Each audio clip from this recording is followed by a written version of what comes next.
Vadodara hit and run प्रकरणाचे CCTV footage समोर आला आहे। या फुटेजमध्ये रक्षित नावाचा आरोपी हातात बाटली धरून आपल्या मित्राच्या घरी पोहोचला आहे। सुरुवातीला रक्षित गाडीच्या ड्रायव्हिंग सीटवर बसलेला नव्हता, परंतु नंतर त्याने सीट हलवून ड्रायव्हिंग सीटवर बसण्याचा आग्रह धरला आणि गाडी चालवायला सुरुवात केली। 3 मार्चच्या रात्री वडोदराच्या करेली भागात काळ्या फोक्सवॅगन वर्टस गाडीने 3 वाहनांना धडक दिली।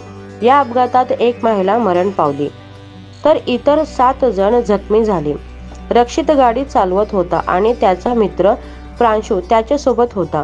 पोलिसांनी रक्षितला अटक केली असून प्रांशू अजूनही फरार आहे। रक्षितने दावा केला की त्याने दारू पिण्याचे नकार केले आणि अपघातात गाडीचे नियंत्रण सुटले। तथापि रॅपिड टेस्टने उघड केले की त्याने होलिका दहनच्या दिवशी ड्रग्ज घेतली होती। तसेच रक्षितने सांगितले की गाडी ऑटोमॅटिक आणि स्पोर्ट्स मोडमध्ये होती, ज्यामुळे गाडीचे नियंत्रण त्याच्या हाती नव्हती। घटनेनंतर सीसीटीव्ही फुटेज आणि पोलीस चौकशीमुळे अनेक रहस्यमय गोष्टी उघड झाल्या आहेत। प्रांशू आणि रक्षित त्यांच्या भूमिकेवर अजून संशय येत आहे।